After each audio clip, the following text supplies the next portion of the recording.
Supremo Tribunal Federal é denunciado na OEA por censura no Brasil. O que vocês acharam dessa volta às manifestações dos caminhoneiros? Que leitura podemos fazer sobre esse movimento que é tão fiel, é tão parceiro ao presidente Jair Bolsonaro e que continuam mostrando a indignação nas rodovias de todo o país?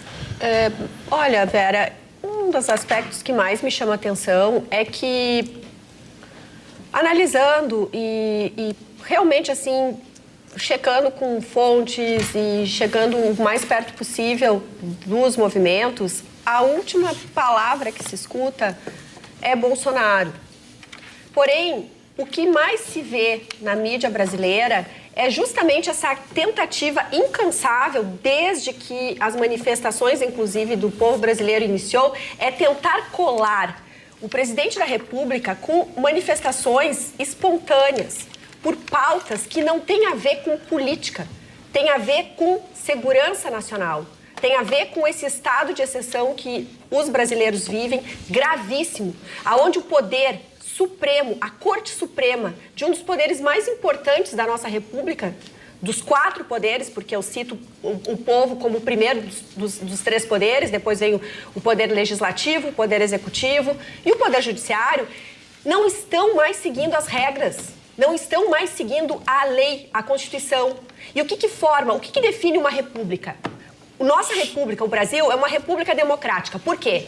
Todos, absolutamente todos, está na Constituição. Todos são iguais perante a lei. O que quer dizer isso? Todo o brasileiro, todo aquele que está no Brasil tem que estar sob a égide da Constituição Federal. Isso não está acontecendo há muitos meses, dependendo da forma como a gente analisa, inclusive há anos isso não vem acontecendo. Esperou-se do Poder Legislativo algumas movimentações, foi exaustivo enxergar o nosso Congresso Nacional se ajoelhando aos mandos e desmandos de uma cúpula de alguns ministros que, infelizmente, maculam todo o poder judiciário. E, inclusive, muitos outros institutos e autoridades cumprem ordens que simplesmente não estão na lei. Um exemplo, nós somos aqui proibidos de falar sobre o processo das urnas. Nós não podemos falar. Não há lei que respalde a censura no nosso país. Então, os movimentos, sejam eles de caminhoneiros, sejam eles movimentos de rua, não tem mais a ver com o presidente Bolsonaro. Mas a mídia quer. E por quê?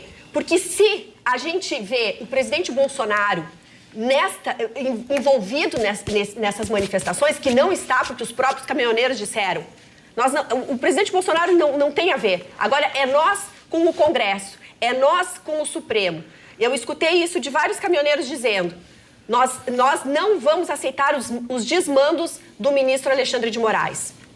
E eles dizem, se há um responsável por esses movimentos dos caminhoneiros que vão sim paralisar o Brasil, essa pessoa é o ministro Alexandre de Moraes. É assim que vários caminhoneiros de vários estados do Brasil têm se manifestado. E por quê? Porque não se trata só de um resultado de urna, como aqueles que tentam, os inimigos da nossa nação, tentam apequenar esse movimento. Não é pequeno, não é só a respeito de... 2 pontos. Não são as mesmas pessoas. Que até os próprios caminhoneiros que hoje se manifestaram a respeito deste movimento, que eles iniciaram na madrugada, inclusive, eles simplesmente vão voltar para a garagem. Eles não vão bloquear estradas. Aqueles que estão muito longe dos seus postos vão buscar postos e postos de gasolinas para ali fechar, ou vão ficar próximos ali à via. Ninguém vai bloquear estradas, é o que eles comentam. E, por fim, observem, isso que nós estamos oferecendo a vocês é um exemplo da atitude que aí eu reporto como desesperada desses ministros, porque ninguém age de ofício sozinho. São vários ministros, são várias autoridades que cumprem leis, aliás, cumprem ordens ilegais. Tudo isso comprovadamente sob o nosso testemunho, testemunho da nação. No momento certo, isso tem que ser tratado, vou chamar assim. Mas o que eu quero chamar a atenção é que, por exemplo, nas manifestações, é óbvio que aquela ameaça, vamos ameaçar as crianças, tirar a guarda vamos notificar as famílias. Eles fazem esse movimento porque a ideia é criar pânico, é criar medo. A grande parte da imprensa não apresenta o que de fato acontece. 3 milhões de brasileiros estiveram em Brasília Quem cobriu isso? Quem mostrou isso para os senhores, a senhora e o senhor só veem, por exemplo, grandes empresas de comunicação? Isso não apareceu.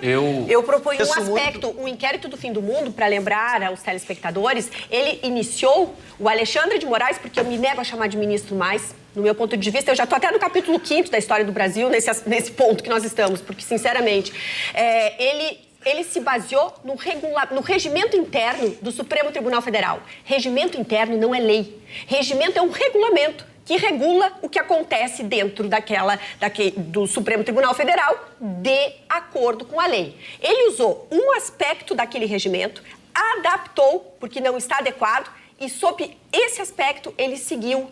E todos os ministros foram coniventes. Por isso que ninguém age sozinho. E todos aqueles que estão cumprindo ordens ilegais também devem ser punidos. E toda a imprensa que ousa agir desta forma, dando as costas ao povo brasileiro, também tem que ser punida.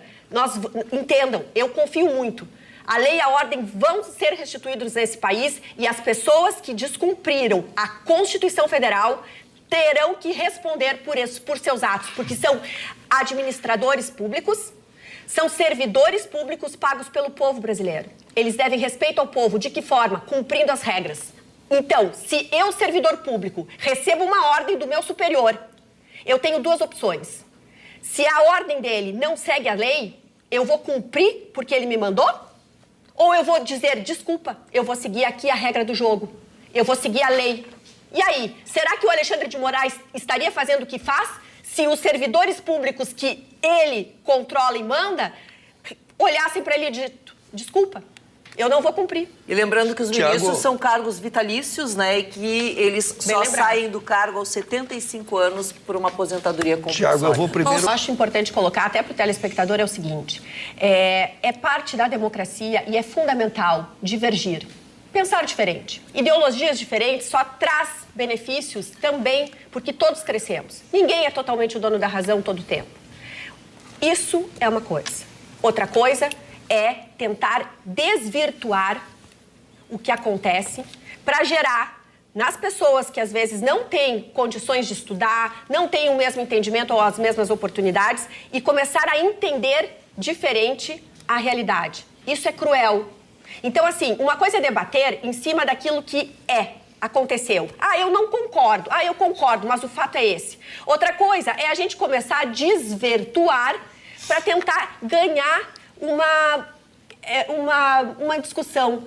Eu prefiro, sinceramente, perder o debate, desde que a gente esteja dentro das 4 linhas, ou seja, o que de fato está acontecendo. É flagrante o quanto se está rasgando a Constituição Federal. Basta ver que muitas pessoas que não têm conhecimento jurídico estão nas ruas dizendo isso está errado. Entendem? Então, assim, perde-se o outro lado, que fica desvirtuando, porque o debate fica pobre.